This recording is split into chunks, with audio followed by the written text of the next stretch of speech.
You got a 2004 Audi A4 with the 1.8 turbo. Pretty common problem. At idle runs really rough. A lot of the fixes for it out there are vacuum leaks, but so many different places that the vacuum leaks could be is just insane.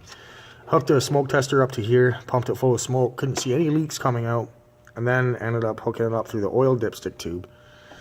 And if you have a look down there, if you can see that pipe right down there, there's a little plastic clip that you can pull out, and I'm guessing a rubber O-ring underneath it, but have a look at this.